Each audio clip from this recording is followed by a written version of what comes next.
Hello students, welcome to .IT Solution Computer Institute. Today I will teach you Notepad. Notepad क्या होता है? Notepad को कैसे use करते हैं? नोटपैड में ऑप्शंस क्या क्या होते हैं और कैसे हम उन ऑप्शंस को यूज कर सकते हैं? चलिए जान लेते हैं। सबसे पहले हमारे पास इस तरीके की स्क्रीन आएगी। ओके, इस तरीके की स्क्रीन आने के बाद भी यहाँ पे file menu, edit menu, format menu, view and help, ये कुछ हमारे ऑप्शन हमें शो कर रहे हैं। चलिए बारी बारी हम लोग ऑप्शंस को जान लेते हैं। फाइल मेन्यू क्या होता है? फाइल मेन्यू में वो ऑप्शन रहते हैं जो हमारी बेसिकली फाइल में यूज करे जाते हैं, जैसे कि new, open, save, save as, page setup, print and exit. Okay, अब हम लोग चलते हैं सबसे पहला कमांड न्यू। न्यू को जानने के लिए हम लोग पहले कुछ यहाँ पे टाइप कर लेते हैं। हे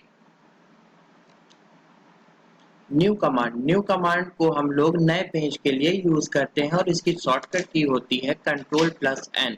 अगर आप अपने कीबोर्ड से Ctrl+N भी प्रेस करेंगे तो भी आपको ये न्यू पेज मिल जाएगा। चलिए देख लेते हैं। देखिए हमारे सामने कुछ पॉपअप मेन्यू खुल के आ रहा है। Do you want to save change to untitled? अगर आप अपनी फाइल को सेव करना चाहते हैं तो यहाँ पे आप सेव कर सकते हैं। अगर आप नहीं चाहते हैं सेव करना और न्यू पेज चाहते हैं तो यहाँ पे आप डोंट सेव कर दीजिए। आपके सामने ये पेज ओपन हो जाएगा। ओके, अब हम लोग ओपन की बात कर लेते हैं। ओपन की शॉर्टकट की होती है Ctrl+O। ओपन में हम लोग यहाँ पे कोई भी पहले से बनाया हुआ डॉक्यूमेंट को नोटपैड पे ओपन कर सकते हैं, जैसे कि यहाँ पे एक फाइल मेरे पास है, इसे हम ओपन कर रहे हैं। ओके, सेव और सेव एज।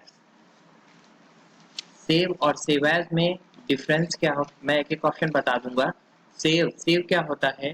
सेव में आप कोई भी फाइल, न्यू फाइल जो होती है उसको आप बना के सेव कर सकते हैं। और सेव एज में क्या होता है कि जो हमारे पास पहले से बनी हुई फाइल है, अगर हम उसमें कुछ भी करेक्शन करते हैं और उसे फिर से सेव करते हैं, वो हमें सेव एज में जाके करना होगा। अब हम लोग बात कर लेते हैं पेज सेटअप। पेज सेटअप में क्या होता है? पेज सेटअप में जो भी हम लोग यहाँ पे पेपर साइज लेते हैं, सोर्स लेते हैं, उसके बारे में यहाँ पे बात करी गई है। चलिए देख लेते हैं।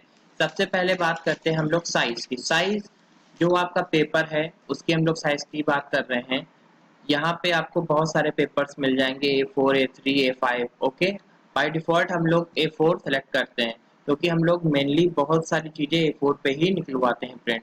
ओके, चलिए देखते हैं हम लोग। यहाँ पे सोर्स, सोर्स ऑटोमेटिक सेलेक्ट, यहाँ पे ऑटोमेटिक सेलेक्ट रहेगा आपका सोर्स।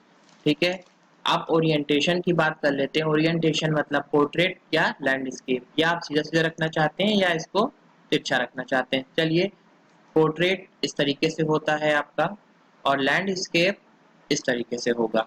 ओके, हेडर फुटर में यदि आप कुछ देना चाहते हैं तो आप यहाँ पे टाइप करके लिख सकते हैं और यहाँ से आप उसे ओके कर सकते हैं। हम पोर्ट्रेट ही रखेंगे। अब हम लोग बात कर लेते हैं प्रिंट। प्रिंट कमांड की Ctrl+P, ये बेसिकली कमांड हर जगह काम आती है। ठीक है, अब यहाँ पे सेलेक्ट अ प्रिंटर, जो भी प्रिंटर आप यूज कर रहे हैं, मैं डेल 1130 लेजर प्रिंटर यूज करता हूँ तो यहाँ पे बाय डिफॉल्ट सेट है वो। ओके, यहाँ पे आप नंबर ऑफ कॉपीज को बढ़ा घटा सकते हैं और यहाँ से अप्लाई करके प्रिंट दे सकते हैं। अभी प्रिंटर मेरा कनेक्ट नहीं है इसमें। एग्जिट, अब हम लोग बात करते हैं एग्जिट की। अगर आप प्रोग्राम से बाहर जाना चाहते हैं इसे क्लोज करके तो यहाँ पे एग्जिट का बटन दिया हुआ है। अब हम लोग बात कर लेते हैं एडिट मेन्यू की। एडिट मेन्यू में हमारे पास यहाँ पे कुछ ऑप्शन दिए गए हैं। Undo, cut, copy, paste, delete, find और find next, replace, select all और टाइम डेट। थोड़ी सी वीडियो ये लंबी हो जाएगी तो आप लोग बहुत ध्यान से देखिएगा इसे। एडिट, एडिट में चलते हैं। सबसे पहला ऑप्शन है हमारा अंडू। अंडू का शॉर्टकट की होता है Ctrl+Z। ठीक है, जैसे कि मान लीजिए मैंने ये लिखा हुआ है एजुटेक स्मार्ट। ओके, मैं इसे रिमूव कर रहा हूँ और मैं अपनी स्क्रीन से यहाँ पे जाके अंडू कर रहा हूँ। कंट्रोल, ये देखिए इनेबल हो गया मेरा ऑप्शन। Ctrl+Z, अभी डिसेबल था अब इनेबल हो गया है। Ctrl+Z करेंगे या अंडू कर देंगे, देखिए आपका वापस आ गया ये। ओके, अब हम लोग बात कर लेते हैं कट, कॉपी, पेस्ट, डिलीट की। ये सब चीजें तो आप लोगों को पता ही है, कट क्या होता है, कॉपी क्या होता है, पेस्ट क्या होता है, डिलीट क्या होता है। अगर नहीं पता है तो चलिए मैं बता देता हूँ। मैंने सेलेक्ट कर लिया। अब मैं यहाँ पे जाऊँगा और इसे कट कर लूँगा, और मैं फिर से यहाँ पे जाऊँगा और जहाँ मुझे पेस्ट करना है, जैसे मान लीजिए मैं यहाँ पे पेस्ट करना चाहता हूँ इसे, तो यहाँ पे जाके आपका पेस्ट हो गया। ओके, और अगर आप इसकी कॉपी करना चाहते हैं तो यहाँ पे आप जाएं और ये कॉपी का ऑप्शन है। कॉपी करने के बाद में आप यहाँ पे जाके इसे कहीं पे भी पेस्ट कर सकते हैं। ओके, ये देखिए। चलिए नेक्स्ट ऑप्शंस के आगे चलते हैं। अब यहाँ पे है फाइंड का ऑप्शन। अगर आपकी फाइल बहुत ज़्यादा बड़ी है या आपको कोई भी चीज़ सर्च करने में या ढूंढने में आपको प्रॉब्लम हो रही है, तो आप सिंपली फाइंड के ऑप्शन में Ctrl+F करके भी जा सकते हैं। अगर आपको डायरेक्शन मतलब नीचे से ऊपर की ओर में देखना है कि कहाँ पे लिखा हुआ है, या ऊपर से नीचे की ओर में देखना है। अब चलिए हम लोग बात कर लेते हैं आईटी।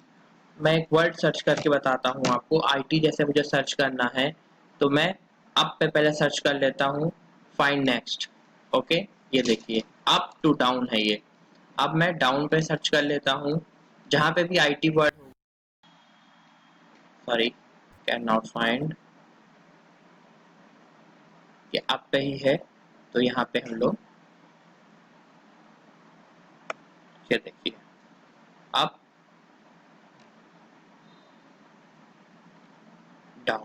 ओके, अब उसके बाद में हमारे पास नेक्स्ट ऑप्शन है find next.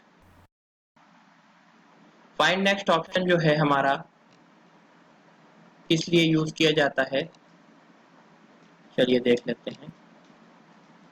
Find next option हम लोग जो भी फाइंड करते हैं, अगर हमको उसी के जैसे और भी वर्ड, जैसे कि आईटी आईटी आईटी कहाँ पे लिखा हुआ है उसको हमें सर्च करना है और हम अपना टाइम नहीं गंवाना चाहते हैं, तो फाइंड नेक्स्ट पे क्लिक करते जाएंगे और हमें ये दिखाता जाएगा कि आईटी वर्ड जो है कितनी बार और कहाँ कहाँ पे यूज हुआ है।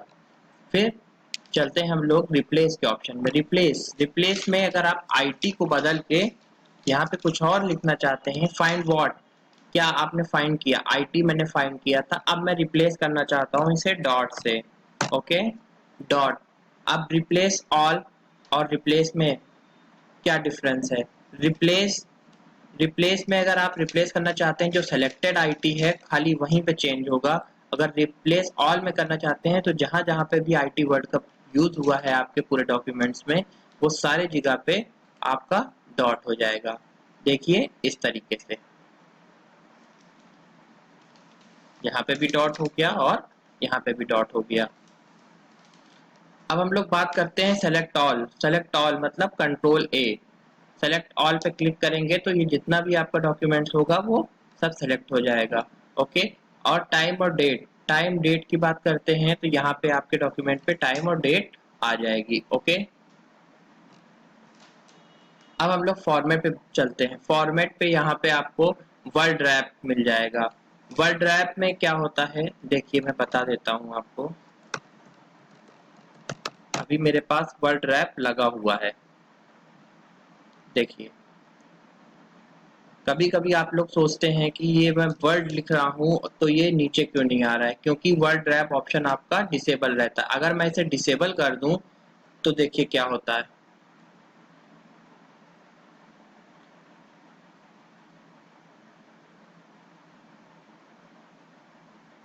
आपका जो लाइन है वो नीचे ही नहीं आएगा। अगर मैं इसे जो है फिर से इनेबल कर देता हूँ तो ये देखिए। ओके, अगर आपको कोई भी इसमें प्रॉब्लम है तो आप मुझे कमेंट में जाके बता सकते हैं। अब हम लोग बात करते हैं फाउंड।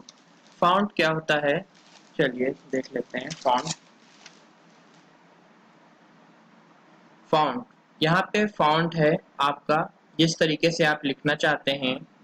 सबसे पहले हम चलते हैं, इसे सेलेक्ट करते हैं सभी को, तब मैं आपको बता पाऊंगा। फॉन्ट। फॉन्ट देखिए, जैसे जैसे आप क्लिक करते जाएंगे यहाँ पे आपके सामने बहुत सारे फॉन्ट आते जाएंगे। अब यहाँ पे फॉन्ट स्टाइल है, किस तरीके से आप रखना चाहते हैं। बोल्ड में, मैं बोल्ड में रखना चाहता हूँ। और साइज क्या चाहते हैं आप, 24 चाहता हूँ, ठीक है। और यहाँ पे सैंपल दिखा रहा है किस तरीके से आपके वर्ड्स लगेंगे। स्क्रिप्ट वेस्टर्न में ही रखना है मुझे और ओके कर देना है। तो देखिए हमारा जो टेक्स्ट लिखा हुआ था मैंने, कुछ इस तरीके से मुझे नजर आ रहा है। तो अब हमारा नेक्स्ट ऑप्शन है व्यू। व्यू ऑप्शन में जब हम लोग यहाँ पे वर्ड रैप को डिसेबल करेंगे तो हमारा व्यू का स्टेटस बार ओपन होगा। स्टेटस बार में देखिए क्या होता है, चलिए मैं दिखा देता हूँ आपको एक बार। स्टेटस बार, स्टेटस बार में ये हमारे नीचे की जो है आपको एक लाइन दिख रही होगी जिसे हम लोग स्टेटस बार बोलते हैं। यहाँ पे स्क्रॉलर है, ठीक है। यहाँ पे लाइन 1 कॉलम 1 है लिखा हुआ, मतलब लाइन 1 और कॉलम 1 पे हम लोग अभी काम कर रहे हैं। यहाँ पे आपको जितना भी आप वर्क करोगे वो दिखाएगा कि कौन सी लाइन पे कौन से कॉलम पे आप वर्क कर रहे हो। ओके, अब यहाँ पे आपको हेल्प का ऑप्शन है। हेल्प के ऑप्शन में आप व्यू हेल्प में जाके आप अपनी हेल्प भी कर सकते हो। ओके, कि किस तरीके से नोटपैड को यूज करते हैं, how I change header and footer commands, यहाँ पे सीधे सीधे आपको ये बता देगा। ओके, अब हम लोग चलते हैं अबाउट नोटपैड। नोटपैड के बारे में थोड़ा सा जान लेते हैं। माइक्रोसॉफ्ट विंडोज 10 का नोटपैड है ये। OS build 17134.1304। ओके, यहाँ पे आपको उसका वर्जन और उसके बारे में पता चल जाएगा कि कौन सी विंडोज़ का है ये एंड नोटपैड आपका 10 होम सिंगल लैंग्वेज का ये ऑपरेटिंग सिस्टम बेस्ड नोटपैड है। ओके, तो आज का टॉपिक यहीं पे हमारा समाप्त होता है और मिलते हैं हम लोग नेक्स्ट टॉपिक में। धन्यवाद। स्टे एट होम, सेफ रहें आप लोग। धन्यवाद।